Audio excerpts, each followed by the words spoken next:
Guess who's back?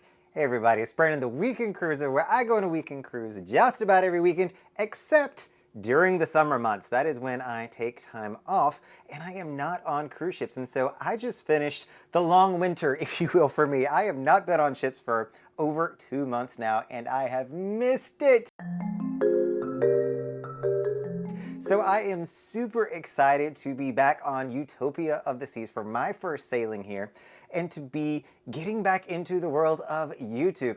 First of all, I've missed making content, that creative outlet that it gives, but more importantly, I've missed engaging with all of you. So one of the reasons why I do this is because I get to meet and interact with so many wonderful people.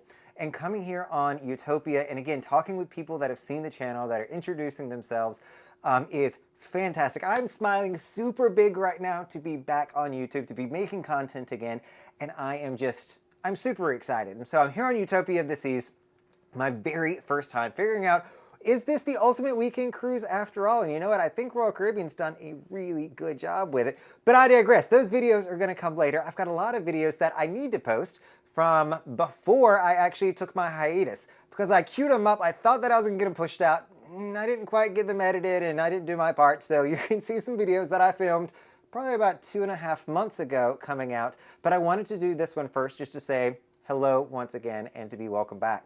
The second thing that I wanted to do was just share how some of my trips went. So I know a lot of you commented on the video where I said I was taking the summer off and said have a great time, and I wanted to come back here and say, you know what, I had a really good time. Majority of the time I had a good time.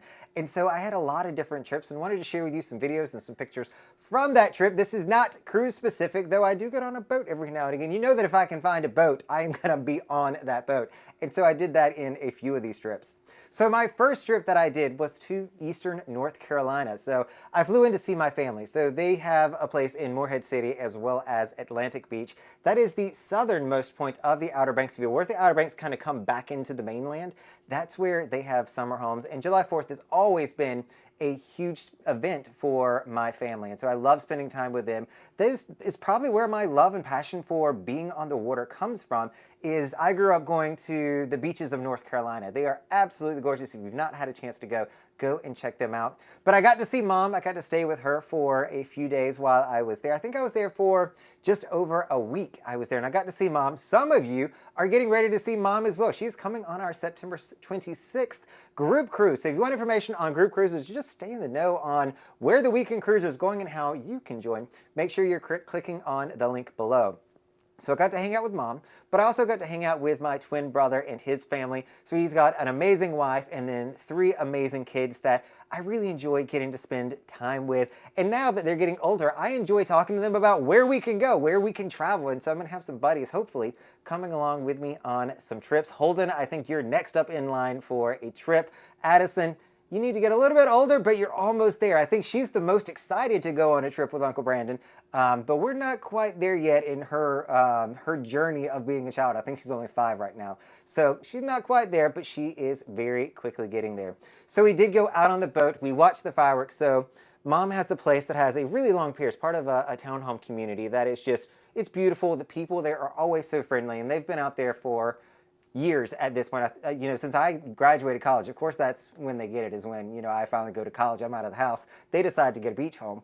But excellent community. They've got a pier that extends well out into the intercoastal waterway, and you see fireworks going on up and down the coastline, multiple different cities, multiple different neighborhoods. It is just a really amazing time, and I'm super excited I was able to spend that with my family. My second trip that I went on was a little bit longer, so that was 4 weeks in length to the city of New York City. Now, I go there for work. That is my full-time job that pays the bills. And so you know I don't go into a lot of details on that, but when it comes to me being in New York for 4 weeks, clearly I'm not on cruise ships. I'm not flying back and forth every weekend because I do need to stay up there for the work reasons why I am there. And so it's a work trip, right? It is not as glamorous. Everybody's like, oh my God, enjoy New York. Guys, it's a work trip. You do not enjoy work trips the way you think you do. I might have had more success or more fun in my 20s going on work trips, but these days it is a rinse, repeat, order Grubhub or Uber Eats to the hotel room, and then I go to sleep. I was lucky enough to stay in a gym routine a lot this year, which I think was really helpful for me mentally, if nothing else, is just keeping as much of a routine as I could while I was in New York. I did not see as much shows as I wanted to.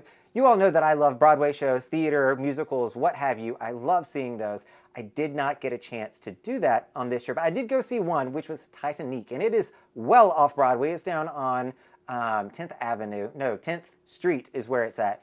So it is in Lower Manhattan. And it was all right. It's like a campy Celine Dion kind of thing. I would not see it again, and quite frankly, now that I've seen it, I don't know that I would have seen it in the first place, but the ticket was cheap. We got it from StubHub the day before, or whatever the one, Today Tix is where we got it from. And so, super easy to go to, and somebody else wanted to see it, and I was like, sure, it's a show. I've not seen one. Let's do it. And so we went down there.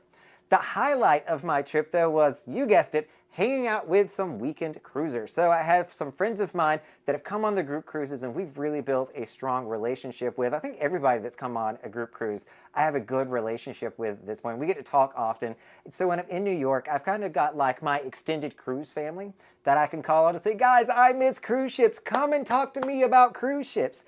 And so that's what we did, is we got together and we talk about cruise ships. And it is always such a good time getting to catch up with them and see them when I am in New York and helping keep my sanity. I also had some other friends of mine, cruising friends of mine, their children live up in New York, and so I got to go up and check out their new place and see them, and it really gives me a feeling of home, and I can see people that I know, because when you travel for a full 4 weeks, especially for work, this isn't like I chose to go on vacation, you know, it can be mentally exhausting. And so I was super glad to be able to have these connections with very close friends of mine to keep me grounded. So for the next 3 weeks, after North Carolina, after New York, I had one of my absolute best friends, Uroš, come over from Slovenia to hang out with me, and you know, we got to see some of the world and some of Miami.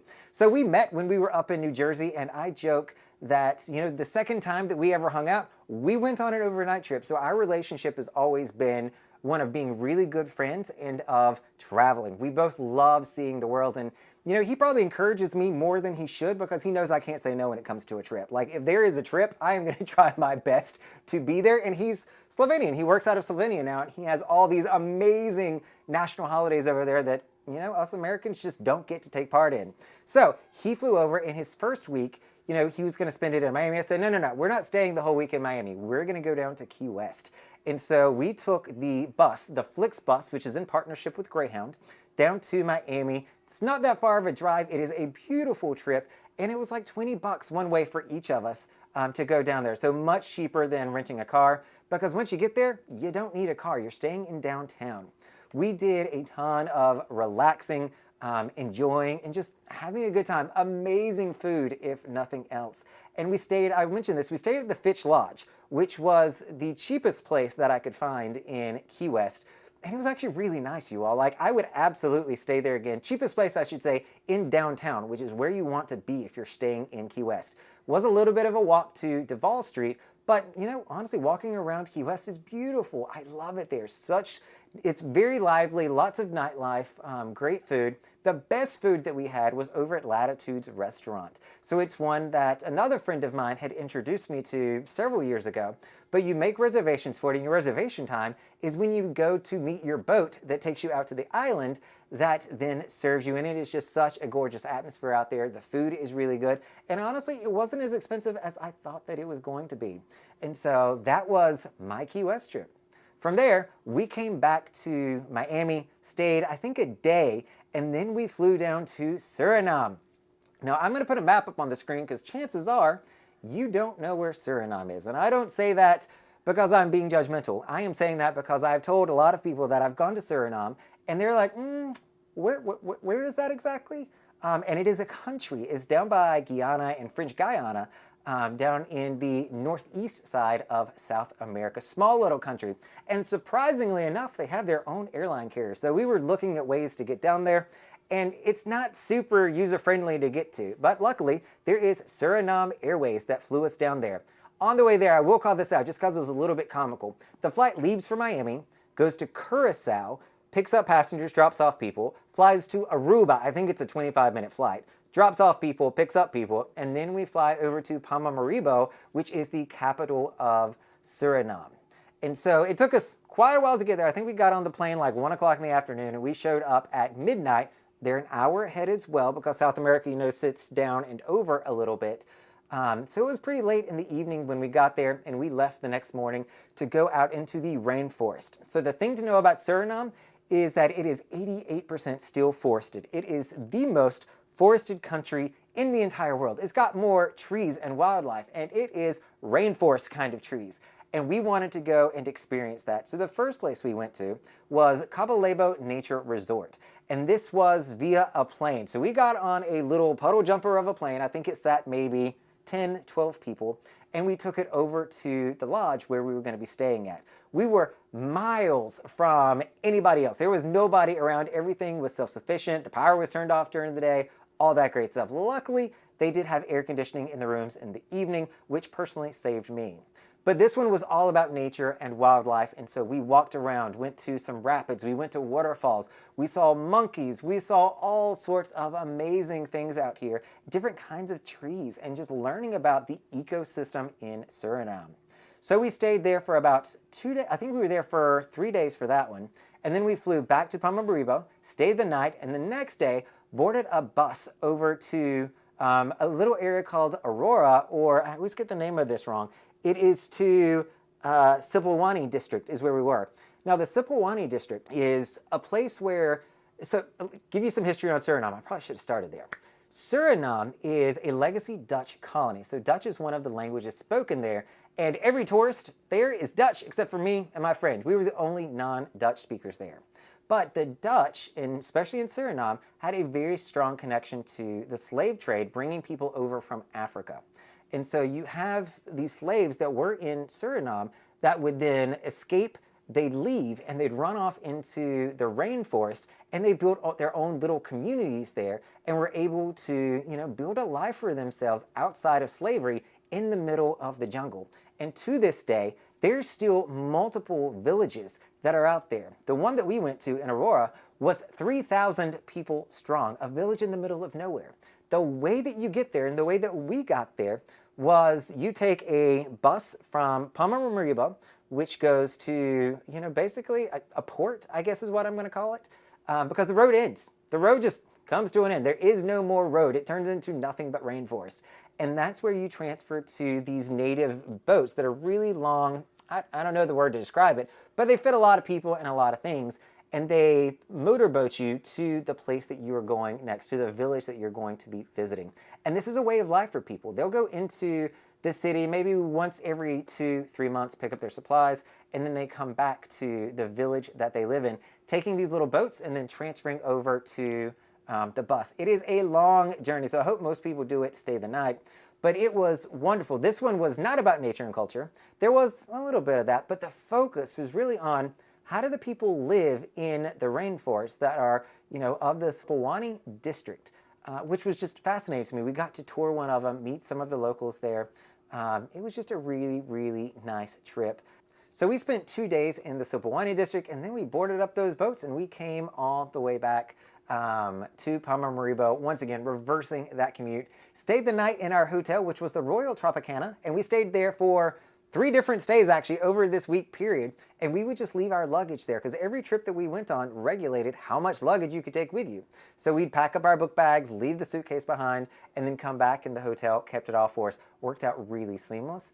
And then we came back to Miami to enjoy. My friend had another week of working remote from Miami, and so we still got to go out. We got to do some weekend activities because, I'm not in Miami on the weekend, so I can also play the tourist card as well. We ate out at Espanola Way, so if you are coming to Miami and you're staying close to South Beach, even if you're staying in downtown, I recommend Espanola Way. It is a beautiful area, such good energy, lots of different kinds of food, whether you want French, Italian, Spanish, Mexican, sushi, whatever have you, ice cream. They've got multiple things there in a really, really cool setting and environment, so I would recommend you checking that out. So those are all my trips that I have been on now. Over these several months while I've not been on cruise ships, I'm super excited to be back.